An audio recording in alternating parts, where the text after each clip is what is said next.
हर साल ancient Athens के लोग एक रिवाज के तहत अलग अलग पत्थरों में उस शख्स का नाम लिखा करते जिसे वो सबसे ज़्यादा नापसंद करते थे। और ज़्यादातर लोग जिस भी इंसान का नाम लिख देते उस शख्स को 10 साल के लिए एथेंस से बाहर निकाल दिया जाता। इस प्रैक्टिस को ऑस्ट्रासाइज कहा जाता था। आज के इस वीडियो में आप इतिहास में घटी कुछ ऐसी ही अनसुनी साथ ही दिलचस्प घटनाओं के बारे में जानोगे जिनके बारे में शायद आपने पहले कभी नहीं सुना होगा। मिस्ट्री बैंक के एक नए वीडियो में आपका फिर से स्वागत है। 16वीं और 17वीं शताब्दी के दौरान पाइनएप्पल को एक स्टेटस सिंबल माना जाता था और इसकी कीमत उस समय काफ़ी ज़्यादा हुआ करती थी जिसे हर कोई अफोर्ड नहीं कर पाता था। इतना ही नहीं, एलीट क्लास के लोग पाइनएप्पल को अच्छी खासी रकम अदा करके महज 1 घंटे के लिए किराए पर भी लिया करते थे, जिसे किसी पार्टी के दौरान डाइनिंग टेबल पर सजा कर रखा जाता था, जिसकी सिक्योरिटी के लिए एक गार्ड भी तैनात होता। आप इसकी मशहूरी का अंदाज़ा इस बात से लगा सकते हैं कि European king Prince Charles II ने भी एक पोर्ट्रेट ऐसा बनवाया था जिसमें उनको एक पाइनएप्पल को गिफ्ट के तौर पर एक्सेप्ट करते हुए दिखाया गया था। 1850 के दशक में जिन लोगों की बड़ी बड़ी मूछें हुआ करती थी वो लोग नॉर्मल कप में चाय या कॉफ़ी नहीं पिया करते थे, बल्कि वो लोग स्पेशली डिज़ाइंड मस्टैशे कप का इस्तेमाल किया करते थे, जिसमें मस्टैशे गार्ड हुआ करता था जो चाय पीने के दौरान उनकी मूछों को चाय में डूबने और गीला होने से बचाया करता। मिडिल एजेस के दौरान फिजिशियंस पेशेंट की मेडिकल कंडीशन को डायग्नोस करने के लिए यूरोस्कोपी नाम की मेथड का इस्तेमाल किया करते थे, जिसके तहत वो फिजिशियन खुद पेशेंट की यूरिन को टेस्ट किया करते, जिसके बाद यूरिन के स्वाद के हिसाब से फ्लेवर चार्ट में देखकर पेशेंट की बीमारी का पता लगाया जाता। आपको ये बात जानकर हैरानी होगी कि उस दौरान इस मेथड से भी वो डॉक्टर्स डायबिटीज़ का बिल्कुल सटीक अनुमान लगा लिया करते थे। उस दौरान डॉक्टर्स के लिए पेशेंट की यूरिन को टेस्ट करना एक सामान्य बात हुआ करती थी।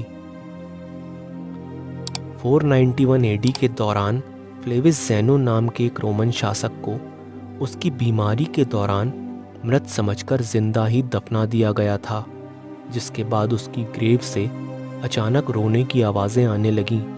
तब जाकर लोगों को ये पता चल पाया कि वो अभी ज़िंदा है, लेकिन इसके बावजूद उसकी बीवी ने उसे ग्रेव से बाहर निकालने से मना कर दिया, जिसके बाद वो ताबूत में ही 3 दिन तक ऐसे ही रोता रहा और आखिरकार उसकी मौत हो गई।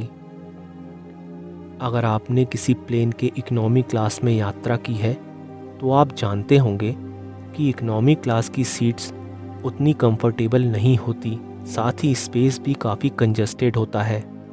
लेकिन 1960 के दौरान ऐसा नहीं होता था। ये तस्वीर 60 के दशक में ली गई थी, जो पैन एम एयरलाइंस की एक फ़्लाइट बोइंग 747 के इकोनॉमी क्लास की है, जिसमें आप देख सकते हैं कि सीट्स और स्पेस दोनों ही आज की तुलना में काफ़ी ज़्यादा कंफर्टेबल और बेहतर हुआ करता था। एंशियंट मिस्र के लोग अपने दांतों को साफ रखना काफ़ी ज़रूरी माना करते थे, लेकिन ये जानकर आपको अजीब लगेगा कि इसी वजह से वो लोग ममीज़ को टूथपिक के साथ दफनाया करते थे। ऐसा माना जाता है कि मिस्रवासियों ने ही टूथ पाउडर को इन्वेंट किया था, जिसे वो लोग बैल के खुरों का पाउडर, जले हुए अंडे की छाल और राख को मिलाकर बनाया करते थे। रेमन आर्टागवेशियन नाम के शख्स की कहानी किसी ट्रेजेडी से कम नहीं थी। ये शख्स 1871 के दौरान एक भयंकर आग और डूबते हुए जहाज़ से भी सही सलामत बच गया, लेकिन इस घटना ने इन्हें अंदर से हिला कर रख दिया और उनके अंदर एक डर घर कर गया। इस घटना के 41 साल बाद इस डर से उभरने के लिए वो एक और समुद्री यात्रा करने का फैसला करते हैं और 10 अप्रैल 1912 के दिन एक समुद्री जहाज़ में सवार हो जाते हैं लेकिन हर बार की तरह इस बार उनकी किस्मत ने उनका साथ नहीं दिया और वो जहाज़ 14 अप्रैल 1912 के दिन समुद्र में डूब गया और रेमन को भी नहीं बचाया जा सका। उस जहाज़ का नाम आप लोग अच्छी तरह से जानते हैं। उस जहाज़ का नाम था टाइटैनिक। गंगाधर ही शक्तिमान है, ये कहावत आज के ज़माने में काफ़ी ज़्यादा पॉपुलर है, लेकिन इतिहास में एक शख्स ऐसा भी था जिसके ऊपर ये बात बिल्कुल सटीक बैठती है। उस शख्स का नाम था आंद्रे चार्ल्स टेंडर, जो एक पुलिसमैन होने के साथ ही एक क्रिमिनल भी था, जो लंच ब्रेक के दौरान बैंक रॉबरीज को अंजाम दिया करता। उसके बाद उसी जगह पर इन्वेस्टिगेटिंग ऑफिसर बन के पहुँच जाया करता। जब तक पुलिस को ये बात पता चली, टेंडर 30 बैंकों को लूट चुका था, जिसके बाद उसे अरेस्ट कर लिया गया और 75 साल की सज़ा सुनाई गई, जिसे बाद में घटाकर 17 साल कर दिया गया।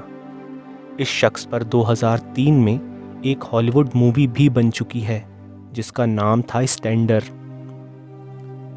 अब्राहम लिंकन के बारे में तो ये बात हर शख्स जानता है कि वो अमेरिका के राष्ट्रपति थे, पर क्या आप जानते हैं कि राष्ट्रपति होने के साथ ही वो एक पेशेवर रेसलिंग चैंपियन भी थे, जिन्होंने अपने रेसलिंग करियर में 300 फाइट्स लड़ी और उनमें से उन्होंने 299 फाइट्स में जीत हासिल की थी। फेमस साइंटिस्ट अल्बर्ट आइंस्टीन अपने आविष्कारों को लेकर जाने जाते हैं, लेकिन क्या आप जानते हैं कि एक दौर ऐसा भी था जब उन्हें इज़राइल के राष्ट्रपति का पद ऑफर हुआ था, लेकिन उनका जवाब था, मेरे पास लोगों के साथ ठीक से व्यवहार करने के लिए आवश्यक योग्यता और एक्सपीरियंस दोनों नहीं है। ये कहते हुए उन्होंने राष्ट्रपति पद को ठुकरा दिया था। तो आज के वीडियो में बस इतना ही। अगर वीडियो आपको पसंद आया तो इसे लाइक और शेयर ज़रूर कीजिएगा। ऐसे ही और वीडियोस देखने के लिए सब्सक्राइब करें हमारा यूट्यूब चैनल मिस्ट्री बैंक। मिलता हूँ इसी तरह की कुछ नई मिस्ट्रीज़ के साथ आपसे अगले वीडियो में।